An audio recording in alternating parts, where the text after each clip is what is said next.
ఈ మాయావాది ప్రాణనాథుని మూట కట్టగా కట్టుకుని వస్తా ఉండాలి. చూసినాడు జమదగ్ని. ఈ 7 మైళ్ళ దూరం నడిచిస్తే పదవట్ అయిపోయిందా? నా భార్య పతివ్రత కాదా? నేను చనిపోయినాడు కదా, నా భార్య మనసులో మరొక స్థానం ఇచ్చుంటాయేమని ఇంకా చూడాలనుకున్నాడు. 7 మైళ్ళ దూరం కక్కురాలపడతం గావించినాడు. ఈ ఇసుక తిరుగుపడతం గమనిస్తుంటే పుస్తికాయల బొబ్బలు ఉరుకుతున్నాయి, కలికాయల బొబ్బలు కవిలు ఉన్నాయి, యాపకాయల బొబ్బలు ఏరే మంటలు పెడుతున్నాయి. ఈ బొబ్బలకు కక్కురాలపడతాడు చిందిస్తున్నది.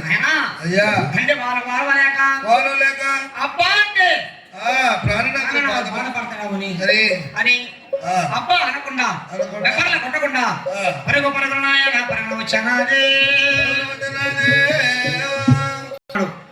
మాయవాడు జమదగ్ని 7 మైళ్ళ దూరం సున్నప్రాణాలు వచ్చినామా. సున్నప్రాణాలు పడుతూ వస్తూ ఉంటే ఆయన అడిగెత్తి పెడుతుంటే అగ్నిజోలగా ఉండాలి. అవును ఆయన వాళ్ళు దగ్గర మండుతున్నాయి. ప్రాణనాథుడు మనస్ఫూర్తిగా బాధపడతాడేమని ఆ 7 మైళ్ళ దూరం కథ వచ్చిన సులభని ఓ మామ రేణుగా నా యాకుండా పొందిగా లేదు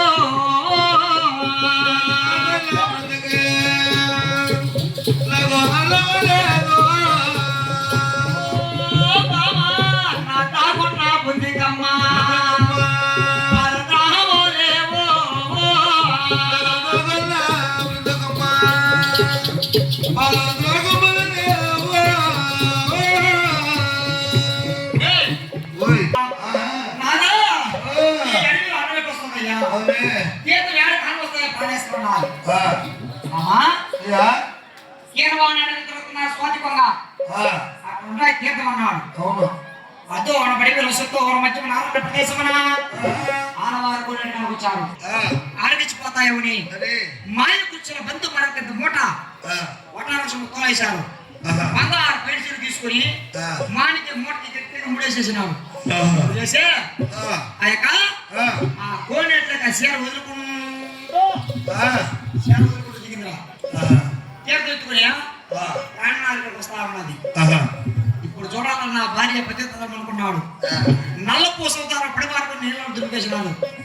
ఆ కోనేడు దుర్గేసినాడు. మాయ కూర్చున్న బంధు మరొకరికి అహిమాయిపోయినది. కంటికి కనబడలా నానా తీర్థం తాగేయన్నది. లేడు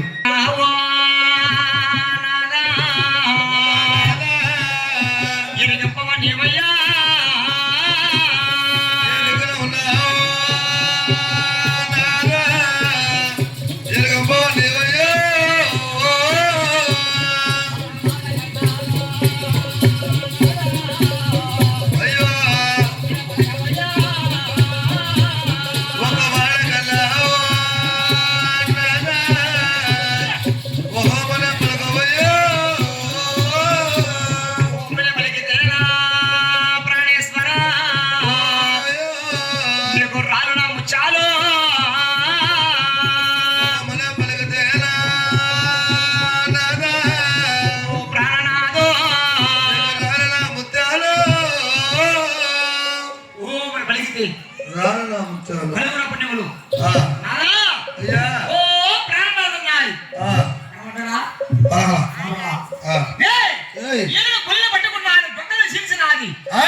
ఆరగించిపోయినాయని